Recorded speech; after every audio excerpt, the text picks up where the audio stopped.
Salam sejahtera, terima kasih karena bersama dengan saya di Nazilin Unity Channel. Ini satu lagi kejutan, kes-kes berkaitan dengan penyalahgunaan kuasa, penyelewengan, dan rasuah. Kali ini menggemparkan kita karena ia berlaku di sebuah kerajaan negeri yang dipimpin oleh PAS.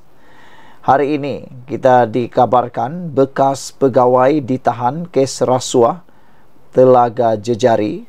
Ini respon kerajaan Kelantan. 4 lelaki termasuk pegawai kanan syarikat air di Kelantan dilapor telah ditahan SPRM berhubung kes rasuah pembinaan Telaga Jejari yang gagal berfungsi untuk membekalkan air kepada penduduk. Susulan itu, kerajaan Kelantan hari ini memaklumkan akan memberi kerjasama penuh kepada agensi tersebut.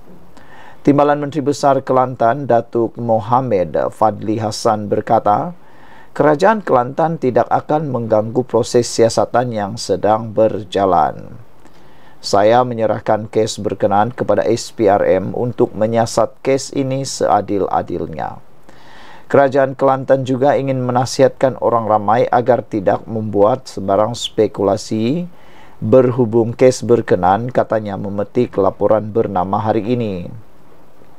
Sementara itu, Pengerusi Jawatan Kuasa Kerja Air, Infrastruktur Air dan Pembangunan Luar Bandar Negeri, Datuk Dr. Izzani Hussein berkata, SPRM harus menyiasat kes berkenaan secara profesional dan telus. Semalam, SPRM menahan 4 individu lelaki termasuk 2 bekas pegawai kanan syarikat air di Kelantan bagi membantu siasatan berkaitan pembinaan Telaga Jejari yang gagal berfungsi. Kesemua mereka yang berusia antara 40 hingga 60-an itu ditahan secara bersingan di sini antara 7 hingga 10 pagi. Saudara-saudara sekalian, dengan pendedahan ini memang agak mengejutkan seluruh Malaysia. Bayangkan, ini tentang kegunaan air seluruh negeri. Ini tentang kegunaan air oleh rakyat di negeri Kelantan. Tetapi apa yang mengejutkan kita ialah 4 lelaki ini termasuk pegawai Syarikat Air Kelantan telah ditahan SPRM kerana berhubung kes rasuah pembinaan Telaga Jejari yang gagal berfungsi untuk membekalkan air kepada penduduk. Apa sudah jadi dengan telaga? Ataupun apa sudah jadi dengan pembinaan Telaga Jejari ini? Bagaimana Telaga Jejari ini gagal berfungsi? Kita pun tak tahulah sejauh mana ianya gagal berfungsi. Adakah ianya tidak dibina langsung pun tak pasti. Adakah ada tetapi kurang ikut piawaian pun tak pasti. Adakah dibina ikut suka hati tanpa mengikut spek kerja yang telah digariskan, sehingga ianya tidak berfungsi atau tidak boleh digunakan. Dan kita juga memuji tindakan Timbalan Menteri Besar Kelantan, Datuk Mohamed Fadli Hassan, kerana beliau menyokong usaha siasatan ini, sehingga beliau kata kerajaan Kelantan tidak akan mengganggu proses siasatan yang sedang berjalan. Persoalannya sekarang ialah berapa ramai lagikah yang akan ditahan SPRM selepas ini. Sekian untuk kali ini. Jangan lupa ikuti terus ulasan selepas ini. Salam sejahtera, terima kasih karena bersama dengan saya di Nazilin Unity Channel. Hari ini kita dikejutkan dengan laporan SPRM sekali lagi menahan jerung-jerung besar. Siapa jerungnya? Kali ini lebih besar jerungnya. Bukan melibatkan 100.000, bukan melibatkan 600.000, bukan juga melibatkan 1 juta, bukan juga 100 juta. Berapa? Jumlahnya sangat besar, yaitu apabila ia melibatkan 1,2 bilion. Nak sebut pun hati rasa marah. Kenapa tak marah? Macam mana tidak marah kalau uang yang diseleweng itu berjumlah 1,2 bilion. Waduh, Tak hairanlah begitu banyak sekali ketirisan yang berlaku dalam keuangan negara sebelum ini. Tapi kita ucapkanlah tahniah kepada kerajaan yang ada sekarang, tahniah kepada SPRM kerana bekerja dengan luar biasa. Kita dapat melihat sekarang SPRM bekerja luar biasa, bukan seperti biasa-biasa. Bayangkan kalau dulu kita hanya mendengar nilai-nilai yang biasa-biasa, 100.000, 12.000, 5.000, 500 ringgit, 200 ringgit, 10 ringgit, itu yang kita dengar. Tapi sekarang ini dengan pimpinan kerajaan perpaduan kerajaan Madani, kita melihat memang benar seperti yang Anwar Ibrahim kata, dia akan memerangi rasuah sehingga menangkap permulaannya jerung-jerung besar, ikan-ikan paus, dan tidak lagi hanya melibatkan ikan-ikan bilis. Betullah, nak hapuskan rasuah ini, kena tangkap dulu, kena tahan dulu, kena selesaikan dulu jerung-jerungnya yang dah telah buncit perutnya kenyang. Hari ini, laporan dari Berita Harian, SPRM menahan 2 pegawai badan berkanun kerana menyeleweng dana RM 1.2 bilion. Aduh, jumlah tu membuatkan kita bernada marah. 1.2 bilion ni kalau diguna untuk kemajuan, untuk memajukan negara, bayangkan berapa banyak buah kampung, buah sekolah, buah hospital dan macam-macam lah boleh dibantu. Suruhanjaya Pencegahan Rasuah Malaysia menahan 2 pegawai kanan badan berkanun kerana disyaki menyalahgunakan kuasa dan penyelewengan dana bernilai 1.2 bilion ringgit. Aduh, saya masih tak boleh move on. Bagaimana boleh sehingga 1.2 bilion ini diselewengkan? Macam mana itu boleh berlaku? Dan bagaimana mereka terniat menyalahgunakan atau menyeleweng dana sehingga begitu besar? Tidak rasa bersalahkah? Kalau dengan kata yang lebih kasar lagi, ini seperti mencuri. Tak rasa bersalahkah kalau benar-benar mereka menggunakan, menyeleweng, menyalahgunakan kuasa dengan dana sehingga 1.2 bilion itu? Difahamkan penyelewengan dana itu membabitkan peruntukan pinjaman daripada Kementerian Kewangan bagi projek pembangunan. Menurut sumber, kedua-dua suspek berusia 50-an itu disyaki menyalahgunakan dana peruntukan pinjaman daripada kerajaan dengan memindahkan sebahagian pinjaman wang yang diterima daripada Kementerian Kewangan. Katanya, wang terbabit dipindahkan kepada syarikat kontraktor dan perunding yang tidak berkaitan dalam kos pembangunan seperti dinyatakan dalam permohonan peruntukan pinjaman kerajaan. Penyelewengan peruntukan ini amat serius memandangkan ia membabitkan dana daripada kerajaan Malaysia, katanya. Kedua-dua suspek ini direman 4 hari sehingga Sabtu ini dengan perintah itu dikeluarkan oleh Magistrate Erza Zulaika. Sementara itu, Pengarah Bahagian Siasatan SPRM Datuk Seri Hisamuddin Hashim ketika dihubungi mengesahkan penahanan reman terhadap suspek. Beliau berkata kes disiasat mengikut Seksyen 23 Akta SPRM 2009. Saudara-saudara sekalian, 2 jam yang lepas, satu laporan telah dibuat juga di Berita Harian dengan tajuk seleweng peruntukan RM 1.2 bilion. Rupa-rupanya yang ditahan ini ialah CEO. Suruhanjaya Pencegahan Rasuah Malaysia menahan seorang bekas ketua pegawai eksekutif sebuah badan berkanun selepas disyaki terbabit dalam salah guna dan penyelewengan dana bernilai 1.2 bilion. Penahanan itu menjadikan 3 suspek ditahan SPRM sehingga kini berhubung siasatan kes penyelewengan itu. Sumber berkata suspek terbabit ditahan kira-kira jam 8 malam tadi ketika hadir memberi keterangan di Ibu Pejabat SPRM. Suspek dipercayai melakukan perbuatan terbabit antara tahun 2019 hingga 2021 dan menyalahgunakan dana peruntukan pinjaman membabitkan projek pembangunan di sekitar ibu negara.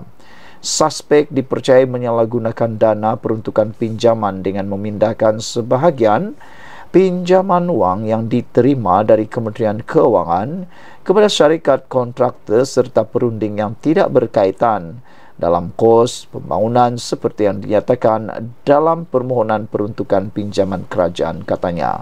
Saudara-saudara sekalian, yang mengejutkan kita ialah tempo kes ini berlaku, yaitu berlaku sekitar tahun 2019 hingga tahun 2021.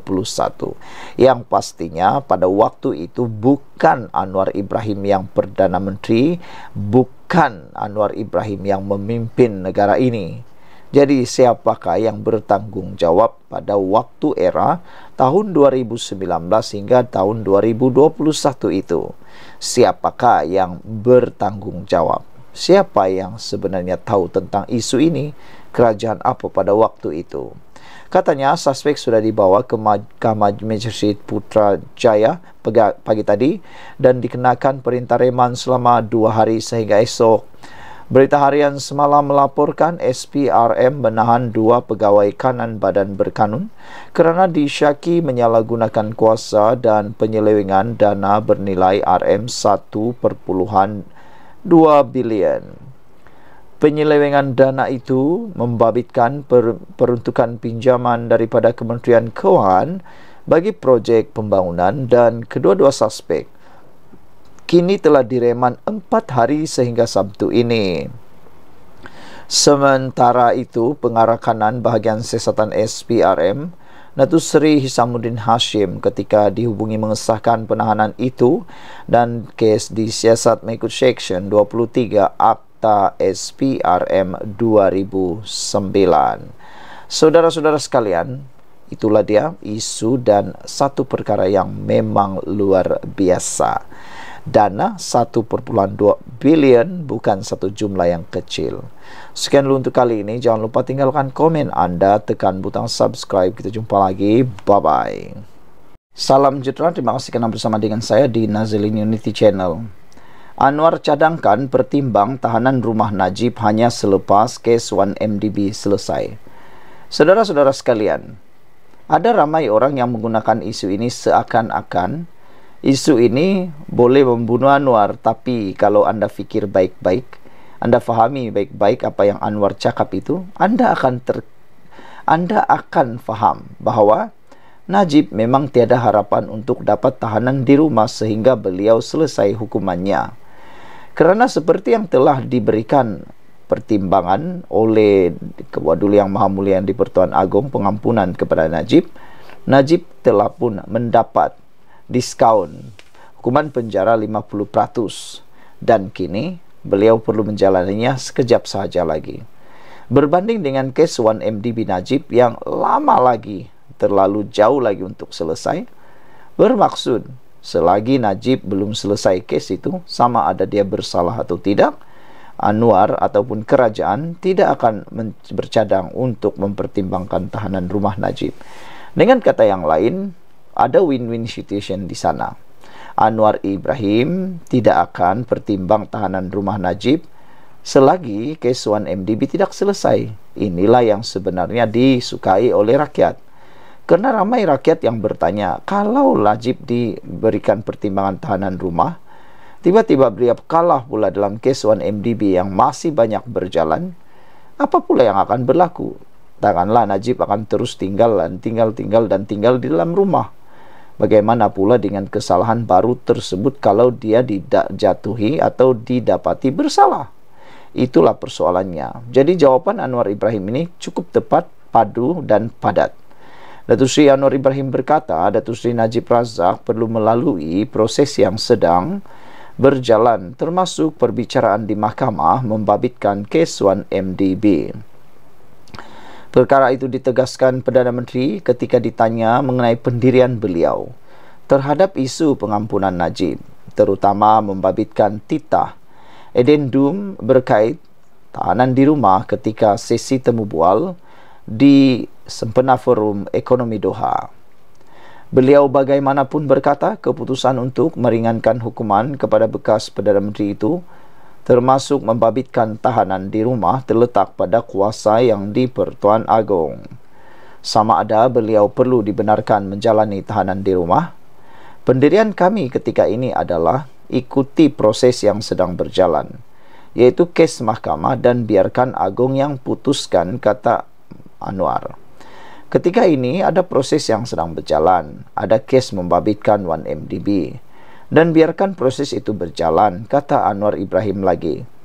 Tambah Anwar lagi, seandainya diminta memberikan pandangan oleh Yang di-Pertuan Agong, nasihat beliau juga akan sama. Bermaksud, jika Yang di-Pertuan Agong minta pandangan saya akan nasihatkan tuanku untuk ikut proses. Tetapi perlembagaan memberikan kuasa kepada Agong untuk akhirnya membuat keputusan, kata Anwar lagi.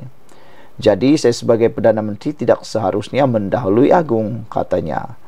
Tambah Anwar lagi, Najib mempunyai hak untuk membuat rayuan pengampunan daripada Yang di-Pertuan Agong, dan beliau sudah berikan segala bantuan yang mungkin supaya bekas Perdana Menteri itu dilayan secara adil. Dalam kes dihadapi Najib, dia sudah menjalani proses dan kini menjalani hukuman penjara. Sudah tentu beliau ada hak untuk menyeru pengampunan, merayu pengampunan daripada Agong, dan saya nasihat baginda supaya melayaninya seperti mana rakyat Malaysia lain yang turut membuat permohonan sama, katanya. Pada 1 April lalu, Najib 70 tahun memfailkan permohonan di Mahkamah Tinggi Kuala Lumpur untuk mendapatkan kebenaran semakan kehakiman mencabar kewujudan titah edendum atau titah tambahan Yang di-Pertuan Agong ke-16. Susulan itu, Presiden UMNO Datuk Seri Dr. Ahmad Zain Hamidi memfailkan afidavit selaku saksi kritikal yang mengikrarkan afidavit bagi menyokong permohonan Najib mendapatkan kebenaran semakan kehakiman mencabar kewujudan titah edendum itu. Menerusi afidavit diikrarkan Zahid Hamidi, pada 9 April beliau memaklumkan mengenai kewujudan titah itu oleh Menteri Pelaburan, Perdagangan dan Industri Datuk Seri Tengku Zafrul Tengku Abdul Aziz ketika pertemuan di rumah Presiden UMNO di Country Heights, Kajang pada 30 Januari lalu. Titah edendum berkenaan supaya bekas Perdana Menteri itu menjalani tempoh pemenjaraan selama 6 tahun di rumah. Sekian untuk kali ini, jangan lupa tinggalkan komen anda, tekan butang subscribe.